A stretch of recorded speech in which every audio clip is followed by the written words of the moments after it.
आपण सार्वजनिक वित्त हा इकॉनॉमिक्समधला टॉपिक पाहत आहोत।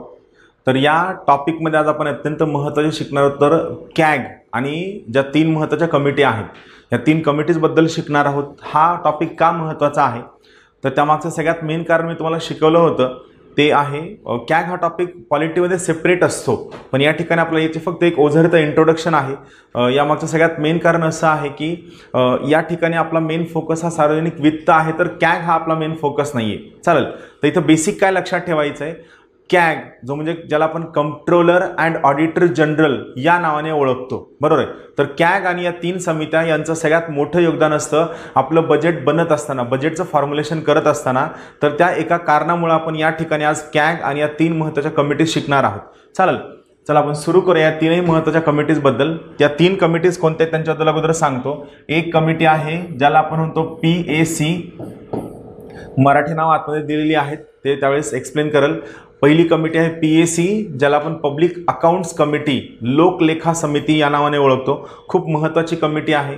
या कमिटीचं सगळ्यात महत्त्वाचं काम आहे कॅगचा जो अहवाल आहे हा कॅगचा अहवाल तपासणे, कॅगच्या अहवालाचा अभ्यास करणे व हा अहवाल संसदेसमोर मांडणे हे पब्लिक अकाउंट्स कमिटीचं सगळ्यात महत्त्वाचं काम आहे। या संसदीय समित्यांमध्ये या तीनही समिती सगळ्यात जास्त महत्त्वाच्या आहेत। दुसरी महत्त्वाची कमिटी आहे ती आहे ज्याला आपण म्हणतो अंदाज समिती किंवा आपण याला आपण म्हणतो इस्टिमेट्स कमिटी। या इस्टिमेट कमिटीचं सर्वात महत्त्वाचं काम आहे की जे अर्थसंकल्पामध्ये, अर्थसंकल्पाचं नाव काय आहे, अंदाजपत्रक, बरोबर आहे। अर्थसंकल्प हा शब्द आपल्या संविधानामध्ये नाहीये, त्या ठिकाणी काय शब्द आहे, ॲन्युअल फायनान्शियल स्टेटमेंट म्हणजे काय, वार्षिक अंदाजपत्रक हे आपल्या बजेटचं नाव आहे।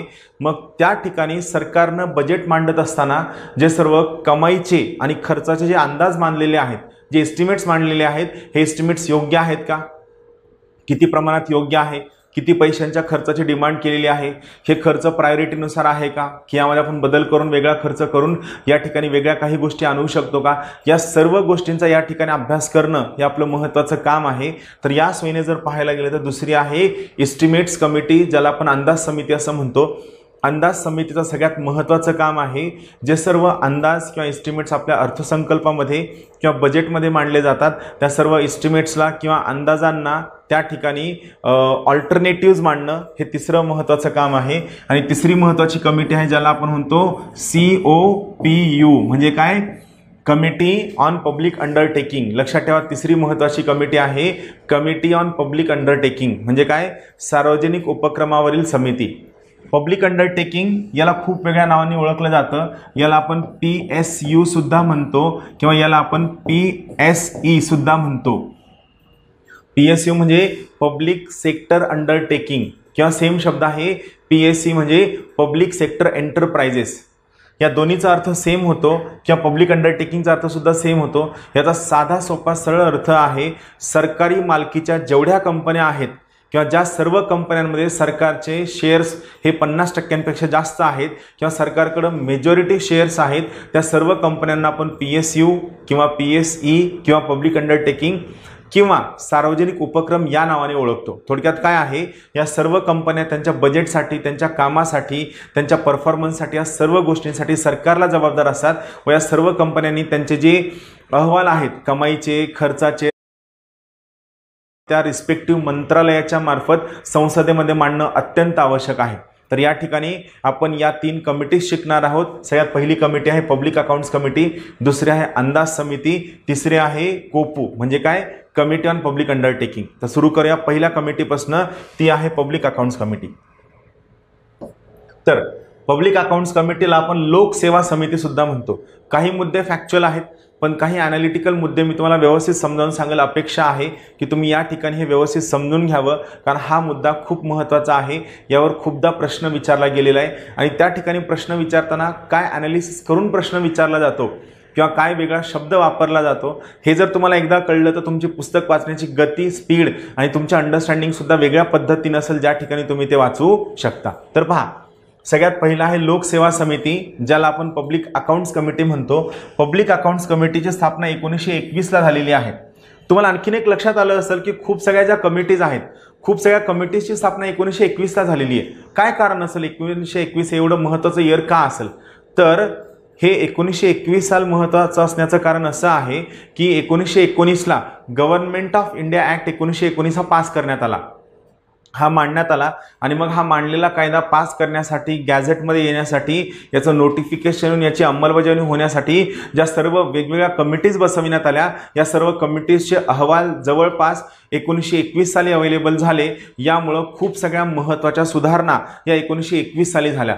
तुम्हाला आठवत असेल, मी तुम्हाला ज्यांनी कोणी पॉलिटीची बॅच जॉईन केली असेल त्यांना सुद्धा मी शिकवलं होतं की आपल्या सध्याच्या लोकसभेचा जो स्पीकर आणि डेप्युटी स्पीकर हे पद आहे, या पदांना सुरुवातीच्या काळामध्ये प्रेसिडेंट आणि डेप्युटी प्रेसिडेंट असं म्हणलं जायचं. या दोनही पदांचा उगम 1921ला झाला आणि याचा आधार आहे भारत सरकार कायदा 1919. सेम पब्लिक अकाउंट्स कमिटीचा जो सुद्धा उगम आहे हा गव्हर्नमेंट ऑफ इंडिया ॲक्ट 1919 नुसार 1921 साली करण्यात आला. सगळ्यात पहिले अध्यक्ष, याच्यावर नक्की प्रश्न विचारला जातो, लक्षात ठेवा. पॅकचे सगळ्यात पहिले अध्यक्ष होते WM हेली, हे नाव महत्त्वाचं आहे. आणि पहिले भारतीय अध्यक्ष होते भूपेंद्रनाथ मित्र 1928. दोन्ही नावं लक्षात ठेवा. WM हेली हे पहिले अध्यक्ष होते आणि भारतीय अध्यक्ष होते भूपेंद्रनाथ मित्र. दोनही फॅक्च्युअल गोष्टी खूप. सध्या या पब्लिक अकाउंट्स कमिटीमध्ये आणखीन एक महत्त्वाचा मुद्दा, तुम्ही पब्लिक अकाउंट्स कमिटीला संसदेच्या ज्या स्थायी समित्या आहेत, पार्लमेंटरी स्टँडिंग कमिटी, संसदीय स्थायी समित्या, त्यांच्यासोबत कन्फ्युजन करता कामा नये. तुम्हाला आठवत असेल, आपल्या बजेटला कायदेशीर मान्यता देत असताना जेव्हा पहिली स्टेज असते बजेटचं सादरीकरण, दुसरी स्टेज असते या बजेटवरील सर्वसाधारण चर्चा आणि तिसरी स्टेज असते या बजेटला संसदीय स्थायी समित्यांकडे पाठवणं. तर या ज्या संसदीय स्थायी समित्या आहेत, पार्लमेंटरी स्टँडिंग कमिटीज आहेत, या पार्लमेंटरी स्टँडिंग कमिटीज म्हणजे थोडक्यात काय, तर पार्लमेंटमध्ये बनलेल्या कमिटीज आहेत. तर पार्लमेंटरी स्टँडिंग कमिटीज आणि पार्लमेंटरी कमिटीज यामध्ये फरक आहे. आणि आणखीन एक महत्त्वाचा मुद्दा जो पॉलिटीच्या लेक्चरमध्ये मी शिकवला होता तो आहे कॅबिनेट कमिटीज, जो वेगळा मुद्दा आहे, जो आपल्या इथलचा भाग नाही. तर इथं पहा काय लक्षात ठेवायचं आहे, या ज्या पार्लमेंटरी कमिटीज आहेत यामधली सगळ्यात पहिली पब्लिक अकाउंट्स कमिटी आहे. या पब्लिक अकाउंट्स कमिटीमध्ये एकूण 22 सदस्य असतात. या 22 सदस्यांपैकी 15 सदस्य हे लोकसभेचे असतात तर 7 सदस्य राज्यसभेचे असतात. अध्यक्ष या 22 सदस्यांपैकीच एकाची निवड अध्यक्ष म्हणून केली जाते. इथे लक्षात ठेवायची, अध्यक्षाची निवड केली जाते, अध्यक्षाची निवडणूक होत नाही. बऱ्याचदा काय होतं, आयोग प्रश्न विचारताना विचारू शकतो की पब्लिक अकाउंट्स कमिटीच्या अध्यक्षांची निवडणूक 22 सदस्यांमार्फत त्यांच्या मतदानाद्वारे केली जाते, तर असं बिलकुल नाही आहे. लक्षात ठेवा, पब्लिक अकाउंट्स कमिटीच्या अध्यक्षांची निवड ही लोकसभेच्या आणि राज्यसभेच्या 22 सदस्यांमधून केली जाते, पण ही निवडणूक नसते. तर ही निवड कोण करतात, लोकसभेचे सभापती करतात. त्यामुळे हा महत्त्वाचा मुद्दा आहे. एक्सेप्शन्स लक्षात ठेवायला सुरू करा. कोणत्या ठिकाणी प्रश्न फिरवला जाऊ शकतो, कोणत्या ठिकाणी प्रश्न चेंज होऊ शकतो, हे तुम्हाला एकदा जर लक्षात आलं तर ऑटोमॅटिकली तुमचे प्रश्न करेक्शन येण्याचं प्रमाण खूप जास्त असणार आहे. चालेल. 15 लोकसभेचे, 7 राज्यसभेचे, एकूण 22 सदस्य असतात. या 22 सदस्यांपैकीच एकाची निवड ही अध्यक्ष म्हणून केली जाते. आणि सगळ्यात महत्त्वाचा मुद्दा, ही निवड केल्यानंतर ही निवड कोण करतात, तर लोकसभेचे सभापती करतात. लक्षात ठेवा, पब्लिक अकाउंट्स कमिटीवरती कोणताही मंत्री हा सदस्य असू शकत नाही. पब्लिक अकाउंट्स कमिटीवर कोणताही मंत्री सदस्य असू शकत नाही. हां, जर पब्लिक अकाउंट्स कमिटीने बोलावलं तर हा मंत्री त्या ठिकाणी येऊ शकतो, त्या पब्लिक अकाउंट्स कमिटीच्या प्रोसिडिंग्स अटेंड करू शकतो, त्यामध्ये बोलण्याचा हक्क सुद्धा त्याला आहे. फक्त लक्षात ठेवा, मंत्री हा पब्लिक अकाउंट्स कमिटीचा सदस्य असता कामा नये व या मंत्र्याला पब्लिक अकाउंट्स कमिटीमध्ये मतदानाचा हक्क नाही. मंत्री सदस्य असता कामा नये, महत्त्वाचा मुद्दा. आणि दुसरा महत्त्वाचा मुद्दा, या मंत्र्याला या पब्लिक अकाउंट्स कमिटीमध्ये मतदानाचा हक्क नसतो. हा दुसरा मुद्दा लक्षात ठेवा. क्लिअर. त्यानंतर पुढचा महत्त्वाचा मुद्दा आहे 1967 सालापर्यंत, हे महत्त्वाचं आहे. 1967 सालापर्यंत सत्ताधारी पक्षाचे सदस्य या समितीचे अध्यक्ष म्हणून निवडले जात असत. अध्यक्ष आणि उपाध्यक्ष दोन्ही कोण असायचे, सत्ताधारी पक्षाचेच असायचे. 1967 सालापासून परंपरेने काय करण्यात आलं, विरोधी पक्ष नेता हा या समितीचा अध्यक्ष असतो. हा नवीन पायंडा पाडण्यात आलेला आहे. 1967 सालापासून विरोधी पक्ष नेता हा या पब्लिक अकाउंट्स कमिटीचा अध्यक्ष असतो. 1967 साली जेव्हा पहिल्यांदा हा बदल घडविण्यात आला त्या वर्षी या पब्लिक अकाउंट्स कमिटीचे अध्यक्ष म्हणून निवडले गेलेले पहिले विरोधी पक्ष नेते होते मीनू मसानी, जे काय होते स्वतंत्र पक्ष होता त्यांचा. लक्षात ठेवा, मीनू मसानी हे 1967 ला सत्ताधारी पक्षातील नसलेले पब्लिक अकाउंट्स कमिटीचे पहिले अध्यक्ष बनले. हा सगळ्यात पहिला आणि बेसिक मुद्दा लक्षात ठेवा. कार्यकाळ 1 वर्षाचा असतो. लक्षात ठेवा, पब्लिक अकाउंट्स कमिटीचे हे जे 22 सदस्य त्या सर्वांचा कार्यकाळ 1 वर्षाचा असतो. ते पुनर्निवडणुकीसाठी पात्र असतात. ते कितीही वेळा पुन्हा पुन्हा निवडून येऊ शकतात. परत एकदा सांगतो, पब्लिक अकाउंट्स कमिटीच्या सदस्यांच्या निवडणुकीत त्यांचा कार्यकाळ 1 वर्षाचा असतो. हे पुनर्निवडणुकीसाठी पात्र असतात व हे कितीही वेळा पुनर्निवडणूक निवडून येऊ शकतात. हा महत्त्वाचा मुद्दा आहे. मग कार्य काय आहे तर विविध मंत्रालय आणि विभाग, मंत्रालय मिनिस्ट्रीज आणि त्यांचे डिपार्टमेंट यांच्याशी संबंधित विनियोजन लेख्याचे, विनियोजन म्हणजे काय हा शब्द आठवा. विनियोजन म्हणजे काय, ॲप्रोप्रिएशन. बिल आठवतं ना, बजेटमध्ये आपण शिकलेलो आहोत. ॲप्रोप्रिएशन, बरोबर आहे. ॲप्रोप्रिएशन लेखे म्हणजे काय, लेख्याला आपण काय म्हणतो, अकाउंट म्हणतो. मग ॲप्रोप्रिएशन करणं म्हणजे काय करणं, ॲप्रोप्रिएशन करणं म्हणजे खर्च करणं. बरोबर आहे, ॲप्रोप्रिएशन करणं म्हणजे खर्च करणं. तर खर्च करताना जे सगळे अकाउंट्स तुम्ही मांडलेत, या वेगवेगळे मंत्रालय आणि वेगवेगळ्या डिपार्टमेंटचे खर्चाचे जे सर्व अकाउंट्स आहेत, या सर्व अकाउंटचे सोबतच या अकाउंटच्या बाबत जो कॅगचा अहवाल आहे, या कॅगच्या अहवालाचं विश्लेषण करणं, याचं परीक्षण करणं व याबाबतच्या अहवालावर मतदान करून हा अहवाल संसदेमध्ये मांडणं हे यांचं सर्वात महत्त्वाचं काम आहे. राहील लक्षात, वेगवेगळे मंत्रालय आणि वेगवेगळे डिपार्टमेंट यांचे खर्चाचे जे अकाउंट्स आहेत, हे खर्चाचे अकाउंट प्लस या अकाउंटच्या बाबतीत कॅगचा जो अहवाल आहे, हा कॅगचा अहवाल अभ्यास करणं, त्यावर स्वतःचं मत बनविणं, त्यावर मतदान घेणं, स्वतःचा एक सेपरेट अहवाल बनविणं आणि हा पब्लिक अकाउंट्स कमिटीचा अहवाल संसदेमध्ये मांडणं हे यांचं सगळ्यात महत्त्वाचं प्राईम फंक्शन आहे. दुसरं फंक्शन आहे लेख्यांमध्ये म्हणजे अकाउंट्समध्ये दाखविलेला पैसा हा संसदीय कायद्याने उपलब्ध होता का हे तपासणे. म्हणजे फॉर एक्झाम्पल समजा माझ्याकडे फर्टिलायझर मिनिस्ट्री आहे आणि फर्टिलायझर मिनिस्ट्रीमध्ये असं दिसतंय की मी 10 गाड्या घेण्यासाठी समजा 1 कोटी रुपये खर्च केलेत. मग ही पब्लिक अकाउंट्स कमिटी तपासणार की या फर्टिलायझर मिनिस्ट्रीला 10 गाड्या खरेदी करण्यासाठी 1 कोटी रुपये संसदेनं कायद्यानं दिले होते का. म्हणजे थोडक्यात काय, तुम्हाला ज्या कामासाठी पैसे दिलेले आहेत आणि जे पैसे तुम्ही खर्च केलेले आहेत, हे खर्च केलेले पैसे तुम्हाला त्या ठिकाणी कायद्यानं अवेलेबल होते की नव्हते हे तपासणं हे याचं काम आहे. याला आपण काय म्हणू शकतो, याला आपण एक शब्द वापरू शकतो, जो शब्द आहे लीगल ऑडिटिंग. याला आपण काय म्हणू शकतो, याला आपण लीगल ऑडिटिंग या नावानं सुद्धा ओळखतो. Legal auditing. त्यानंतर ज्या विभागाला खर्च करण्याची परवानगी होती त्याच विभागाद्वारे खर्च झालेला आहे का तपासणे. म्हणजे काय, समजा कसं असतं, मी बजेट शिकवताना सांगितलं होतं की वरून पैसे येतात, हे पैसे त्या मंत्रालयाच्या ट्रेजरीमध्ये येतात, बँक अकाउंटमध्ये येत नाहीत. कुठे येतात, ट्रेजरीमध्ये येतात. मग त्या ठिकाणी ट्रेजरीमध्ये आल्यानंतर ते पैसे खर्च होत असताना प्रत्येक डिपार्टमेंटला आपण आपला शेअर मिळालेला असतो आणि हा शेअर देण्याचं काम कोण करतात, ड्रॉइंग अँड डिस्बर्सिंग ऑफिसर करतात. ड्रॉइंग म्हणजे पैसे विथड्रॉ करणारे अधिकारी आणि हे पैसे समोर वाटणारा अधिकारी हे पैसे डिस्बर्स करण्याचं काम करतो. मग समजा एखाद्या डिपार्टमेंटनं काही पैसे खर्च केले, पैसे खर्च करण्याची परवानगी होती का हे तपासणं हे याचं महत्त्वाचं काम आहे. सो ज्या विभागाला खर्च करण्याची परवानगी होती त्याच विभागाद्वारे पैसे खर्च झालेले आहेत का हे तपासणं. म्हणजे काय, थोडक्यात ॲडमिनिस्ट्रेटिव्ह ऑडिट करणं. ज्यांना पैसे खर्च करण्याची परवानगी आहे त्यांनीच पैसे खर्च केलेले आहेत का हे तपासणं म्हणजे ॲडमिनिस्ट्रेटिव्ह ऑडिटिंग करणं. त्यानंतर ज्या सेवांसाठी खर्च मंजूर करण्यात आला होता, म्हणजे ज्या कामासाठी पैसे मंजूर करण्यात आले होते त्याच सेवा या योजनांवर खर्च झाला आहे का हे तपासणं. म्हणजे पहा, तुम्हाला लक्षात येत असेल की संसद ही तुमच्या पैशांची कस्टोडियन आहे. संसद ही तुमच्या पैशांचे रक्षणकर्ता आहे. कशावरनं, कारण जोपर्यंत संसद ॲप्रोप्रिएशन बिल पास करत नाही तोपर्यंत संचित निधीमधून 1 रुपया सुद्धा खर्च केला जाऊ शकत नाही. परत एकदा वाक्य सांगतो, parliament is custodian of public funds. संसद ही लोकांच्या पैशांची कस्टोडियन किंवा संरक्षण करता आहे का, तर जोपर्यंत संसद ॲप्रोप्रिएशन बिल विनियोजन विधेयक पास करत नाही तोपर्यंत भारत सरकारच्या संचित निधीमधून 1 पैसा सुद्धा खर्च केला जात नाही.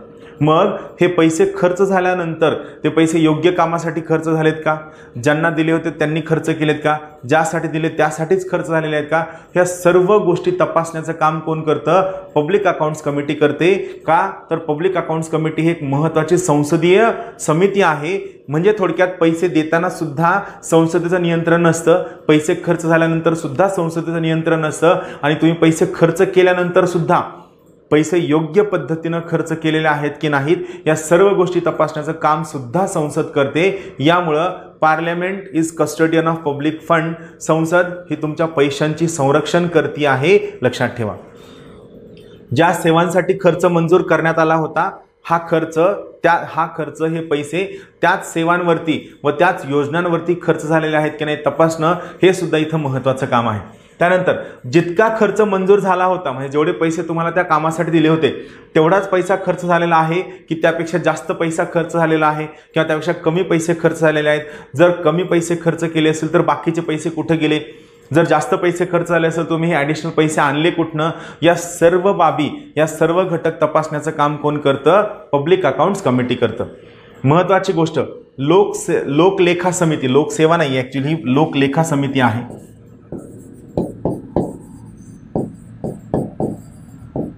लोकलेखा समिती कॅगच्या अहवालाचं विश्लेषण करते व शासनाच्या आर्थिक व्यवहारांमधील चुकांबद्दल शासनावर टीका करते, एक्झिक्युटिव्हवर टीका करते. म्हणजे प्राईम मिनिस्टर आणि काउन्सिल ऑफ मिनिस्टरवर टीका करते आणि चुका होऊन गेल्यानंतर यांच्यावर लक्ष दिले जात असले तरी त्यामुळे भविष्यात अशा चुका टळू शकतात. आता इथे एक महत्त्वाचा शब्द आहे. शब्द काय आहे, कॅग म्हणजे काय, कंट्रोलर आणि ऑडिटर जनरल, आणि पॅक म्हणजे काय, पब्लिक अकाउंट्स कमिटी. बरोबर आहे. CAG controller and auditor general, pack public accounts committee म्हणजे लोकलेखा समिती. या दोघांचंही काम कसं आहे, या दोघांचंही काम पोस्टमॉर्टेम स्वरूपाचं आहे. या दोघांचंही काम कसं आहे, पोस्टमॉर्टेम स्वरूपाचे आहे. म्हणजे काय, ती घटना घडून गेल्यानंतर हे तपासणी करतात.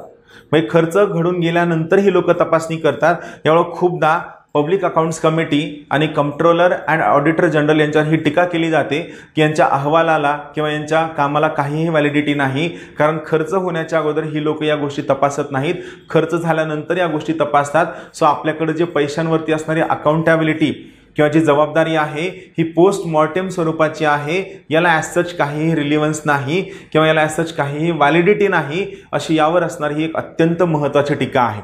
राहील लक्षात. त्यामुळे हे लक्षात ठेवा, ही याच्यावर असणारी एक अत्यंत महत्त्वाची टीका आहे जी या ठिकाणी रिमूव्ह व्हायला हवी. म्हणजे थोडक्यात खूप सगळ्या प्रशासकीय सुधार आयोगांचं म्हणणं आहे की कुठंतरी हे पैसे खर्च होण्याच्या अगोदर परत त्यांच्यावर थोड्याफार प्रमाणात का होईना चेक असायला हवा, नियंत्रण असायला हवा, जेणेकरून हा जो खर्च होतोय हा खर्च योग्य पद्धतीने केला जाईल व लोकांच्या पैशाला योग्य किंमत मिळेल असा यांचा उद्देश आहे.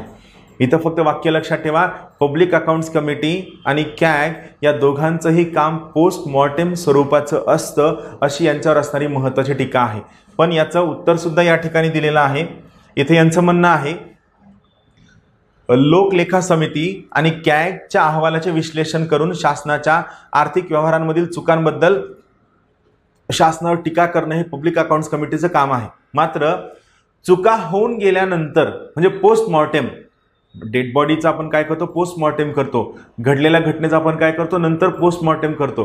तर या ठिकाणी आपण तपासणी केव्हा करतोय, चुका होऊन गेल्यानंतर करतोय. चुका होऊन गेल्यानंतर यांच्यावर लक्ष दिले जात असले तरी याच्यामुळे भविष्यात होणाऱ्या चुका टाळता येतात.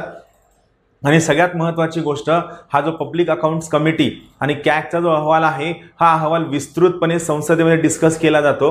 जरी सगळे मुद्दे डिस्कस केले जात नसतील तरी खूप सगळे महत्त्वाचे मुद्दे डिस्कस केले जातात आणि यामुळं कॅगच्या रिपोर्टमुळे कुठंतरी सरकारवर नियंत्रण राहतं, पॅकमुळं सरकारवर नियंत्रण राहतं. आवाजवी विनाकारण बाष्कळ केला जाणारा खर्च टळू शकतो व सगळे लॅप्सेस जे घोटाळे किंवा करप्शन्स आहेत हे बाहेर निघू शकतात.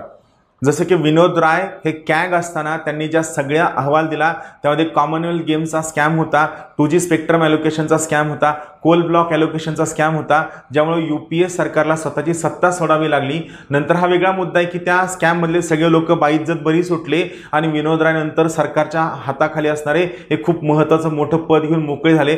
आता हे काय, पण इथं महत्त्वाची गोष्ट लक्षात ठेवा, कॅगचा अहवाल खूप जास्त महत्त्वाचा आहे, जो या ठिकाणी त्यांच्या चुका समोर आणून दाखवू शकतो. चालेल, हा कॅगचा अहवाल हा पब्लिक अकाउंट्स कमिटीसाठी असणारा एक आन्सर पेपर आहे, ज्यावर ते इव्हॅल्युएशन करतं.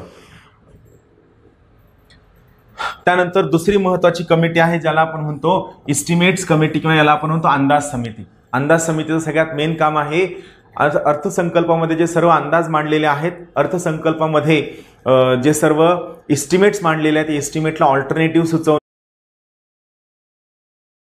अंदाज समितीचं एक अत्यंत महत्त्वाचं काम आहे. लक्षात ठेवा, इस्टिमेट्स कमिटी किंवा अंदाज समिती.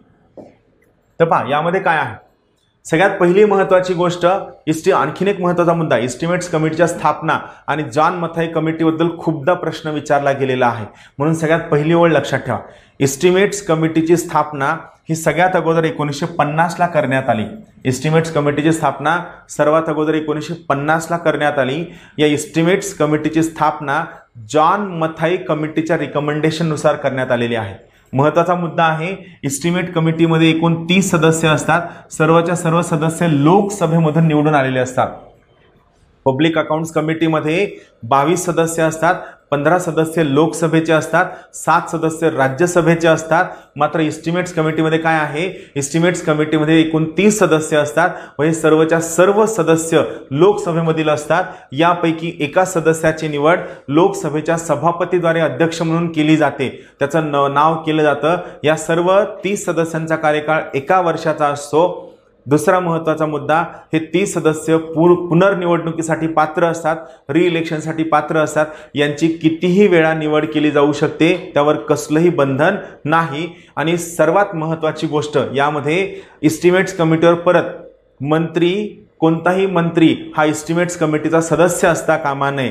मंत्र्याला इस्टिमेट्स कमिटीमध्ये जाण्याचा, बसण्याचा, बोलण्याचा, इस्टिमेट्स कमिटी अटेंड करण्याचा अधिकार आहे. मात्र मंत्र्याला इस्टिमेट कमिटीचा सदस्य होण्याचा किंवा इस्टिमेट्स कमिटीमध्ये अंदाज समितीमध्ये मतदान करण्याचा बिलकुल हक्क नाही. परत एकदा सांगतो, मंत्र्याला अंदाज समिती इस्टिमेट्स कमिटीमध्ये सदस्य होण्याचा किंवा मतदान करण्याचा कोणत्याही प्रकारचा हक्क नाही, हे लक्षात ठेवा.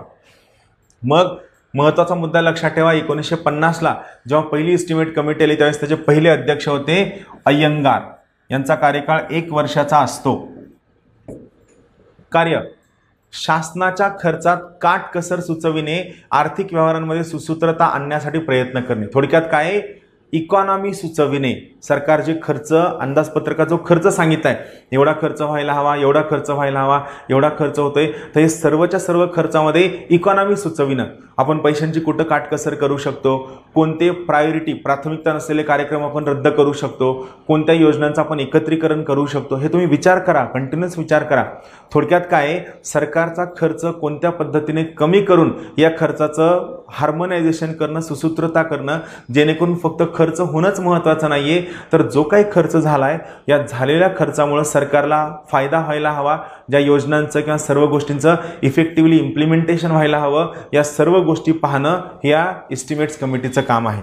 तर इथं लक्षात ठेवा, खर्चामध्ये काटकसर सुचविणं, त्यानंतर आर्थिक व्यवहारांमध्ये सुसूत्रता आणणं हे यांचं सर्वात महत्त्वाचं काम आहे. त्यानंतर पुढचा महत्त्वाचा मुद्दा, उद्देश आहे इस्टिमेट्स कमिटीचा आर्थिक सुधारणा सुचविणं, संस्थात्मक पुनर्रचना म्हणजे काय, स्ट्रक्चरल ॲडजस्टमेंट, स्ट्रक्चरल चेंजेस सुचविणं आणि प्रशासकीय सुधारणा संबंधी सल्ले देणं. प्रशासकीय सुधारणा म्हणजे ॲडमिनिस्ट्रेटिव्ह रिफॉर्म्सबद्दल सल्ले देणं. खूपदा तुम्ही पहा, खूप सगळ्या महत्त्वाच्या कमिटीज आणि महत्त्वाच्या डिपार्टमेंट्स असे आहेत की ज्यांची स्थापना करा असं इस्टिमेट कमिटीनं सुचवलेलं आहे. तुम्ही एकदा लक्ष्मीकांत जर गोथ्रू केलं तर तुमच्या लक्षात येईल की कोणत्या सर्व ठिकाणी इस्टिमेट कमिटीनं ही कमिटी स्थापन करा, या डिपार्टमेंटला महत्त्व द्या असं सुचवलेलं आहे. तुमच्या लक्षात येईल असं खूप सर्व ठिकाणी इस्टिमेट्स कमिटीनं सुचवलेलं आहे. सो आर्थिक सुधारणा सुचविणं, संस्थात्मक पुनर्रचना सुचविणं आणि प्रशासकीय सुधारणा सुचविणं हे सुद्धा इस्टिमेट्स कमिटीचं महत्त्वाचं काम आहे. त्यानंतर अर्थसंकल्पीय खर्च संसदीय अंदाजाच्या आवाक्यात आहे का ते पाहणं. म्हणजे थोडक्यात काय, आपला जो एस्टिमेटेड एक्सपेंडिचर आहे हा इस्टिमेटेड एक्सपेंडिचर आपल्या इन्कमच्या आवाक्यात आहे की तपासणं, आपल्याला जो रेव्हेन्यू येतोय, मग तो टॅक्स रेव्हेन्यू असेल, नॉन टॅक्स रेव्हेन्यू असेल, कॅपिटल रिसीट असेल, या सर्वांचा आणि अर्थसंकल्पामध्ये सुचविलेल्या खर्चाचा ताळमेळ चेक करणं, जेणेकरून उद्या खर्च जास्त झाल्यानंतर आणि रेव्हेन्यू जर कमी असेल तर सरकारने विनाकारण खूप मोठ्या प्रमाणामध्ये कर्ज घेऊन स्वतःचे टॅक्सेशनचे इस्टिमेट्स बदलता कामा नये, हे याचं महत्त्वाचं उद्दिष्ट आहे. संसदेला विविध अंदाजपत्रके सुचविण्याच्या कार्यपद्धतीला प्रपत्रे सुचविणे. थोडक्यात काय, संसदेला सध्या जो त्यांनी वित्तमंत्र्यांनी किंवा कार्यकारी मंडळाने जे अर्थसंकल्पामध्ये अंदाजित खर्च सुचविलेला आहे त्यांना ऑल्टरनेटिव्ह सुचविणे हे यांचं महत्त्वाचं काम आहे. या समितीला यामुळे एक महत्त्वाचं नाव सुचविलं जातं, कंटिन्युअस इकॉनॉमिक कमिटी, सातत्याने काटकसर सुचविणारी समिती. हा जो सगळ्यात महत्त्वाचा मुद्दा आहे, याला मार्क करून ठेवतो. याच्यावर प्रश्न विचारला जातो, कोणत्या कमिटीला कंटिन्युअस इकॉनॉमिक कमिटी, सातत्याने काटकसर सुचविणारी समिती म्हणलं जातं? तर हे इस्टिमेट्स कमिटीचं नाव आहे, लक्षात ठेवा. इस्टिमेट्स कमिटीला कंटिन्युअस इकॉनॉमिक कमिटी किंवा सातत्याने काटकसर सुचविणारी समिती या नावाने ओळखलं जातं. परत एकदा लक्षात ठेवा, इस्टिमेट्स कमिटीला कंटिन्युअस इकॉनॉमिक कमिटी, सातत्याने काटकसर सुचविणारी समिती या नावाने ओळखलं जातं. राहील लक्षात? इंटरेस्टिंग आहे, महत्त्वाचं आहे. त्यानंतर तिसरी महत्त्वाची कमिटी आहे सार्वजनिक उपक्रम समिती. म्हणजे काय? Committee on public undertaking. सार्वजनिक उपक्रम समिती म्हणजे कमिटी अंडरटेकिंग. थोडी महत्त्वाची आणि इंटरेस्टिंग कमिटी आपण समजून घेऊया. तर कमिटी ऑन पब्लिक अंडरटेकिंगचं बेसिक काम काय आहे? तर ते काम आहे की या सगळ्या पद्धतीमध्ये या सगळ्या सरकारी कंपन्या आहेत यांचं कामकाज कसं चाललंय, यांचा सरकारी तिजोरीवर बोजा किती आहे आणि यांच्याकडनं सरकारी तिजोरीला मदत किती होते, हा सगळ्यात मोठा यांचा उद्देश आहे. तर आपण पाहूया. इथं पहा, सगळ्यात महत्त्वाची गोष्ट, कमिटी ऑन पब्लिक अंडरटेकिंग म्हणजे कोपू. याची स्थापना 1964 झाली, 1964, कृष्णा मेनन कमिटीच्या रिकमेंडेशननुसार. इथं सुद्धा कमिटी महत्त्वाची आहे, वर्ष महत्त्वाचं आहे, यावर प्रश्न विचारला जातो. सदस्य 22 सदस्य आहेत, 15 सदस्य लोकसभेमधनं, 7 सदस्य राज्यसभेमधनं. अध्यक्ष सदस्यांपैकी एकाची निवड अध्यक्ष म्हणून लोकसभेचे सभापती करतात. कार्यकाळ 1 वर्षाचा असतो. परत सेम मुद्दा, हे पुनर्निवडणुकीसाठी कितीही वेळा पात्र असतात. आणि सगळ्यात महत्त्वाचा मुद्दा, मंत्री हे याचे सदस्य असू शकत नाहीत किंवा मंत्र्यांना कोपूमध्ये मतदानाचा हक्क नसतो. ते मीटिंग अटेंड करू शकतात, त्यांना बोलावल्यानंतर त्या ठिकाणी ते जाऊ शकतात, बोलू शकतात. फक्त काय आहे, त्यांना या ठिकाणी कोणत्याही पद्धतीने मतदानाचा हक्क नसतो आणि कोणताही मंत्री या कमिटी ऑन पब्लिक अंडरटेकिंगचे सदस्य नसतात. बरोबर आहे? यांचं कामकाज जर पाहायला गेलं तर इथे लक्षात येईल, यांची कार्य आहेत सार्वजनिक उद्योगांचा अहवाल व लेखन. सरकारी उद्योगधंदे आहेत, पब्लिक अंडरटेकिंग्स आहेत, यांच्या कामाचा अहवाल तपासणं. यांचं कामकाज कसं चाललंय, काय चाललंय, यांचं परफॉर्मन्स किती आहे, यांनी किती प्रॉफिट कमवलंय, किती लॉस कमवला आहे, या सगळ्या सरकारी उद्योगधंद्यांना बजेटमध्ये किती प्रोव्हिजन दिलं होतं, टॅक्सेशनमध्ये किती सूट दिलेली आहे, यांनी रिजनल इक्वॅलिटी समान करायला किती काम केलेलं आहे, रोजगार किती पुरवला आहे, ॲज अ मॉडेल एम्प्लॉयर म्हणून किती काम केलं आहे, हे सर्वच्या सर्व तपासणं. सार्वजनिक उद्योगांचे अहवाल तपासणं आणि अकाउंटचं परीक्षण करणं, लेखांचं परीक्षण करणं, हे यांचं महत्त्वाचं काम आहे. त्यानंतर पुढचं आहे सार्वजनिक उद्योग विषयक अहवालांचं परीक्षण करणं. त्यांच्याबाबत जे अहवाल आलेले आहेत, रिपोर्ट्स आलेत, या सगळ्यांचं परीक्षण करणं. सार्वजनिक उद्योगांची स्वायत्तता म्हणजे ऑटोनॉमी, त्यांची फंक्शनॅलिटी आणि इत्यादीबाबत यांना सल्ला देणं. बेसिक काय आहे, 1991ला जेव्हा आपण आर्थिक सुधारणांचा कार्यक्रम स्वीकारला त्यावेळेस परिस्थिती अशी होती की भारत सरकारवर जवळपास 1.5 लाख कोटी रुपयांचं कर्ज होतं. या 1.5 लाख कोटी रुपयांच्या कर्जापैकी जवळपास 60% कर्ज हे फक्त सरकारी कंपन्यांवर होतं. आणि त्यामागचं मेन कारण असं होतं की या सरकारी कंपन्या स्थापन करत असताना त्या ठिकाणी इकॉनॉमी काय असावी, कंपनी कुठं स्थापन करावी, रॉ मटेरियल कुठनं घ्यावं, रॉ मटेरियलचं जवळ कंपनी, हा काहीही विचार न करता फक्त आपल्या स्वतःच्या मतदारसंघातील मतदारांना खुश करण्यासाठी कोणतीही कंपनी जिथं जागा मिळेल त्या ठिकाणी स्थापन करण्यात आली. आणि ओव्हर टाईम पिरियड या कंपन्यांचे चेअरमन, डायरेक्टर, संचालक, एम्प्लॉई सगळे हे मंत्री व त्यांचे रिलेटिव्ह असायचे. यामुळे सर्व सरकारी कंपन्या लॉसमध्ये गेल्या. आणि यामध्ये काय झालं की या कंपन्यांना ऑटोनॉमी नव्हती. आणि जेव्हा तुम्हाला बिझनेस करत असताना किंवा इकॉनॉमीमध्ये काही निर्णय घेत असताना जर ऑटोनॉमी नसेल तर त्या ठिकाणी जी टाईम कॉस्ट असते ही तुम्हाला चुकवावी लागते आणि तुम्हाला खूप मोठ्या प्रमाणात लॉस होतो. तर हा लॉस होऊ नाही यामुळे इथं महत्त्वाचा मुद्दा काय आहे, committee on public undertaking specifically या कंपन्यांना ऑटोनॉमी आहे की नाही, यांना फंक्शनल ऑटोनॉमी आहे की नाही, फायनान्शियल ऑटोनॉमी आहे की नाही, स्ट्रॅटेजिक ऑटोनॉमी आहे की नाही, मर्जर अक्विजिशनचा ऑटोनॉमी आहे की नाही, या सगळ्या बाबी तपासत असताना थोडक्यात पब्लिक फंड्स जो लोकांचा पैसा आहे हा योग्य पद्धतीने वापरला जावा, लोकांना त्यासाठी बेनिफिट व्हावा हे पाहणं या इथं सर्वात महत्त्वाचं काम आहे. राहील लक्षात, हा सगळ्यात बेसिक मुद्दा आहे. त्यानंतर सगळ्यात महत्त्वाचा मुद्दा आहे कंट्रोलर अँड ऑडिटर जनरल. मी खूपदा शिकवताना सांगितलेलं आहे, कॅग बद्दल एक सगळ्यात महत्त्वाचा बेसिक मुद्दा लक्षात ठेवायचा आहे. कॅगचा सगळ्यात महत्त्वाचा आर्टिकल आहे आर्टिकल 148. कॅगचा आर्टिकल आहे आर्टिकल 148 आणि कॅगचा महत्त्वाचा कायदा आहे 1971चा, ज्यावर खूपदा प्रश्न विचारला गेलेला आहे. CAG controller and auditor general article 148 आणि कॅगचा कायदा आहे 1971. CAG functions, powers, authorities and responsibilities act 1971. इथे एक गोष्ट लक्षात ठेवायची आहे, कॅगच्या बाबतीत जी लोक UPSCची तयारी करत असताना IAAS ज्यांना ही पोस्ट मिळते ती लोक कॅगच्या अंडर काम करतात. UPSCची तयारी करणाऱ्या विद्यार्थ्यांपैकी ज्यांना UPSC क्लिअर झाल्यानंतर IAAS ही पोस्ट मिळते, ही सर्वच्या सर्व व्यक्ती कॅगच्या अंडर काम करतात, ज्याचं नाव आहे Indian audit and account service. आता समोर कॅग बद्दल शिकवण्याच्या अगोदर एक सगळ्यात महत्त्वाचा परीक्षेच्या सोयीनं तुम्हाला काय लक्षात ठेवायचं आहे हा एक महत्त्वाचा बीट सांगतो. तर आपण सुरुवात कुठून केली आहे, कॅग. कॅगचं पहिलं आर्टिकल काय आहे, कॅगचं आर्टिकल आहे 148. कॅगच्या फंक्शन संबंधित महत्त्वाचं वर्ष कोणतं आहे, महत्त्वाचं वर्ष आहे 1971. तिसरा महत्त्वाचा मुद्दा, कॅगमध्ये कोण व्यक्ती काम करतात किंवा कोण त्या कॅगच्या डिपार्टमेंटचे मेन असतात, तर ते असतात IAAS सर्व्हिसमध्ये असणारी लोक, म्हणजे काय, Indian audit and account service. जी लोक नॉर्मल UPSC देतात, या UPSC देणाऱ्या विद्यार्थ्यांमधूनच कॅगमधील विद्यार्थ्यांचे सिलेक्शन केलं जातं. आता कॅगचं सगळ्यात मेन काम काय आहे, तर कॅगचं सगळ्यात मेन काम आहे ऑडिटिंग करणे. कॅगचं सगळ्यात मेन काम आहे ऑडिटिंग करणे. कशाचं ऑडिटिंग करणे, अकाउंट्सचं ऑडिटिंग करणे. अकाउंट्सचं ऑडिटिंग करणे याला आपण मराठीमध्ये काय म्हणतो, लेखा परीक्षण करणे. काय करणे, लेखा परीक्षण. अकाउंट्सचं ऑडिटिंग करणे किंवा ऑडिटिंगला आपण लेखा परीक्षण असं म्हणतो. आता इथे मुद्दा तुम्हाला लक्षात ठेवायचा, हा जो कॅग आहे आपला, हा कॅग केंद्र सरकार, बेसिकली आपल्याकडे 3 स्तरीय सरकार आणि राज्य सरकारकडे असतात. तर कॅग काय करतं माहितीये का, कॅग हे राज्य सरकारचं अकाउंट लिहिणं आणि अकाउंटचं ऑडिटिंग करणं हे दोन्ही कामं कॅग करतं. परत लक्षात ठेवा, कॅग जे आहे हे कॅग राज्य सरकारचं अकाउंट लिहिणं आणि अकाउंटची तपासणी करणं म्हणजे ऑडिटिंग करणं दोन्ही कामं कोण करतं, कॅग करतं. म्हणजे बघा इथं गोष्ट कशी आहे, मी पैसे खर्च करणार, बरोबर, मी पैसे खर्च करताना हा जो पैसे खर्च झालाय या सगळ्या नोंदी मी कॅगला सांगणार. मग या सगळ्या नोंदी कॅग लिहून ठेवणार आणि तपासणी पण कोण करणार, कॅग करणार. म्हणजे थोडक्यात काय, पेपर मीच लिहिणार आणि पेपरची तपासणी पण मीच करणार. चालणार आहे का असं? मला सांगा, या ठिकाणी अडचण होऊ शकते की नाही?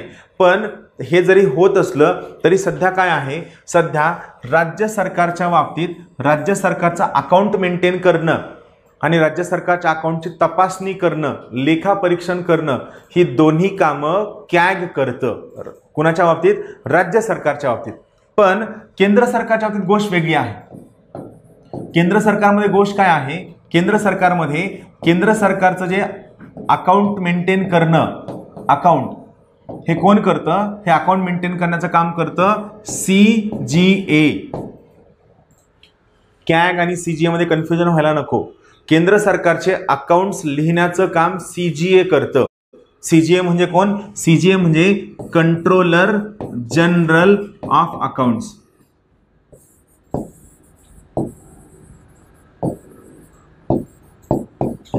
आणि हे जे अकाउंट्स आहेत या अकाउंट्सचं ऑडिट करण्याचं काम कोण करतं, कॅग करतं. आलं लक्षात?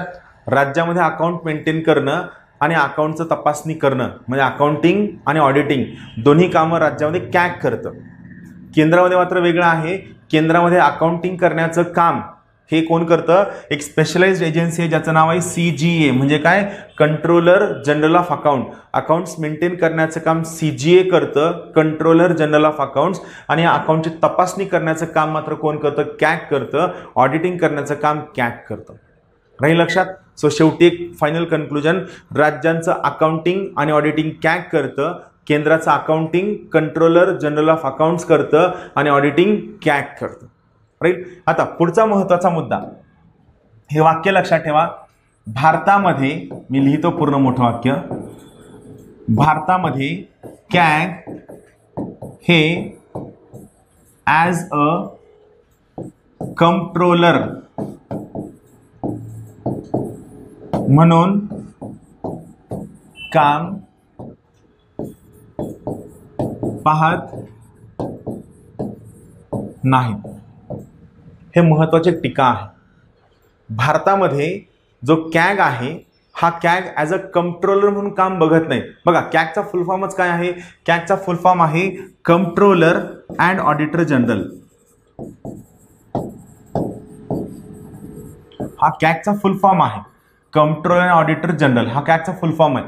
मग कॅगचं काम काय आहे? ॲज अ कंट्रोलर म्हणून काम पाहणं आणि ऑडिटर म्हणून काम पाहणं. पण इथं टीका काय आहे? भारतामध्ये हे जे कॅग आहेत हे कॅग भारतामध्ये ॲज अ कंट्रोलर म्हणून काम पाहत नाहीत. का? नेमकं कारण काय? कंट्रोलर म्हणून काम बघणं म्हणजे नेमकं काय आहे? त्यामध्ये काय येतं? हा मोठा प्रश्न आहे. तर इथं काय येतं लक्षात घ्या. पहा, कॅग हे भारतामध्ये ॲज अ कंट्रोलर म्हणून काम पाहत आहेत म्हणजे नेमकं काय? तर जेव्हा भारतामध्ये एखाद्या डिपार्टमेंटसाठी किंवा एखाद्या मंत्रालयासाठी पैसे खर्च करायचे असतात, तर आता महत्वाचं आहे, तर हे पैसे खर्च करण्याच्या अगोदर कॅगची परवानगी घ्यायची गरज नाही. परत एकदा सांगतो, भारतामध्ये एखाद्या विभागाला, एखाद्या मंत्रालयाला जर पैसे खर्च करायचे असतील तर हे पैसे खर्च करण्याच्या अगोदर कॅगची परवानगी घेण्याची गरज नाही. यामुळं भारतामध्ये कॅग हा ॲज अ कंट्रोलर म्हणून काम पाहत नाही, फक्त ऑडिटर म्हणून काम पाहतात.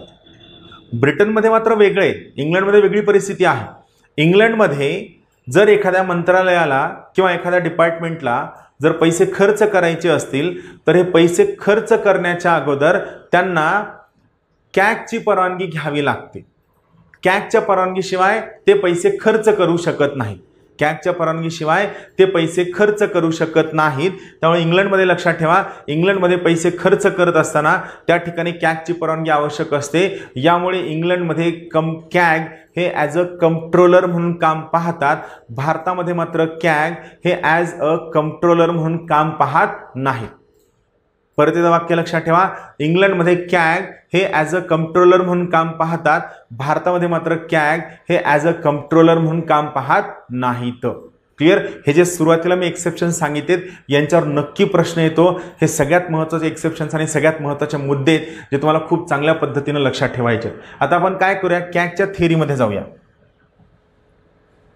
पहा, सगळ्यात महत्त्वाची गोष्ट, कॅगची जी नेमणूक आहे, राज्यघटनेच्या आर्टिकल 148 नुसार राष्ट्रपती हे महालेखापरीक्षकाची नियुक्ती करतात. कॅगला आपण मराठीत काय म्हणतो? महालेखापरीक्षक. तर इथे नेमणूक कोण करतात? राष्ट्रपती करतात.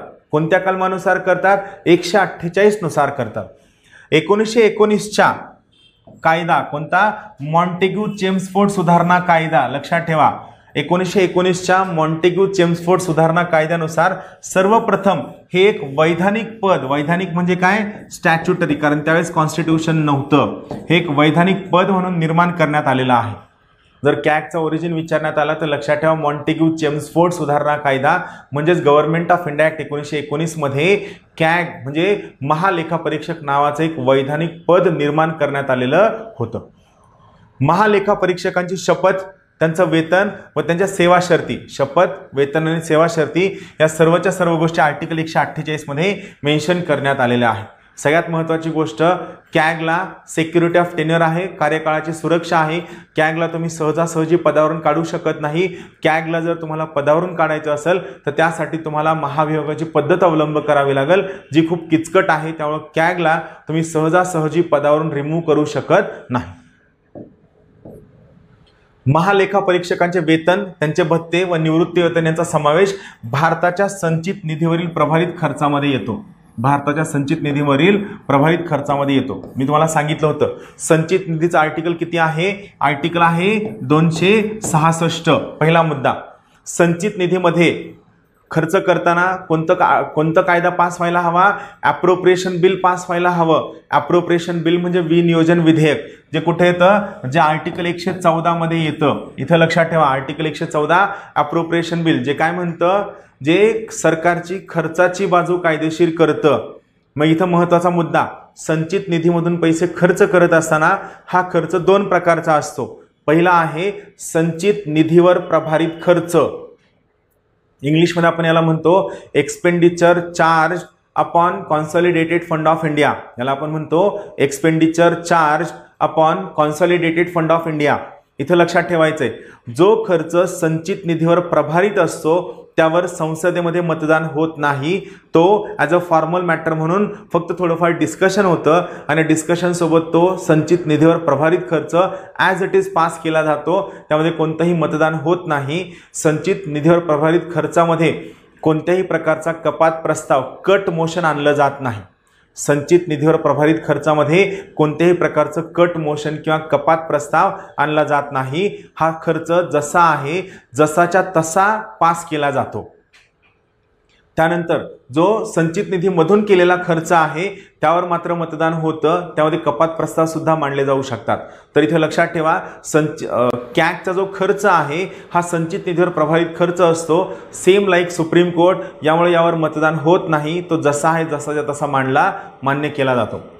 कॅगचा कार्यकाळ 6 वर्ष आहे किंवा वयाची 65 वर्ष होईपर्यंत कॅगचा कार्यकाळ आहे. लक्षात ठेवा, कार्यकाळ 6 वर्ष किंवा वयाची 65 वर्ष होईपर्यंत कॅगचा कार्यकाळ आहे.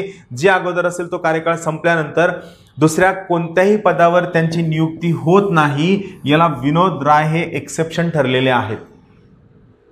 कॅग यांची कार्यकाळ संपल्यानंतर त्यांची कोणत्याही पदावर नियुक्ती होत नाही किंवा त्यांची कोणत्याही पदावर नियुक्ती करता कामा नये. हा एक अत्यंत महत्त्वाचा प्रघात आहे.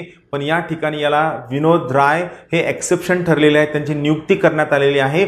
मी तुम्हाला होमवर्क देतो, कॅग विनोद राय यांची नियुक्ती कशावरती करण्यात आलेली आहे हे तुम्ही शोधा आणि आपल्या यूट्यूबच्या कमेंट बॉक्समध्ये टाका. होमवर्क महत्त्वाचा आहे. विनोद राय यांची नियुक्ती कोणत्या पदावर करण्यात आलेली आहे तुम्ही शोधणं आणि कमेंट बॉक्समध्ये टाकणं आवश्यक आहे. मग कॅगचं काय काम आहे? पुढील घटकांचे लेखे तयार करणं. लेखे म्हणजे काय? अकाउंटिंग तयार करणं, अकाउंट करणं. काय काय? तर सगळ्यात पहिला आहे केंद्र सरकारची पेन्शन सेवा. दुसरा आहे भारतातील लेखा परीक्षण व लेखा विभाग. त्यानंतर सर्व राज्य व सर्व केंद्रशासित प्रदेशांचं अकाउंटिंग करणं, ऑडिटिंग करणं, लेखे लिहिणं व या लेख्यांची तपासणी करणं हे सुद्धा कॅगचं महत्त्वाचं काम आहे. त्यानंतर पुढील घटकांचे लेखा परीक्षण करणं. लेखा परीक्षण करणं म्हणजे इंग्लिशमध्ये आपण याला म्हणू शकतो पुढील सर्व घटकांचं ऑडिटिंग करणं. हे यांचं महत्त्वाचं काम आहे. पुढील सर्व घटकांचं ऑडिटिंग करणं हे यांचं महत्त्वाचं काम आहे. काय आहे?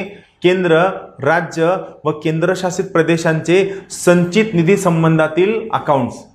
केंद्र सरकार, राज्य सरकार आणि युनियन टेरिटरी या तिघांचंही संचित निधी संदर्भातील जे सर्व अकाउंट्स आहेत या सर्व अकाउंटची तपासणी करणं. म्हणजे थोडक्यात काय? संचित निधीवर प्रभारित असणारा खर्च, संचित निधीमधून केला गेलेला खर्च, हा खर्च त्या कामासाठी दिला गेला होता का? हा खर्च त्या ठिकाणी देताना ज्या इन्स्टिट्यूशनला दिलाय त्या इन्स्टिट्यूशनला तो लिगली अवेलेबल होता का? हा खर्च करताना ज्या सेवा किंवा ज्या योजनेवर पैसे खर्च झालेत त्या ठिकाणी खर्च होणं गरजेचं होतं का? हे सगळा त्याचा भाग आहे. त्यानंतर केंद्राचे व राज्यांचे आकस्मिक निधी आणि सार्वजनिक निधी म्हणजे काय? कंटिंजन्सी फंड आणि पब्लिक अकाउंट या सगळ्यांचे लेखे तपासणं.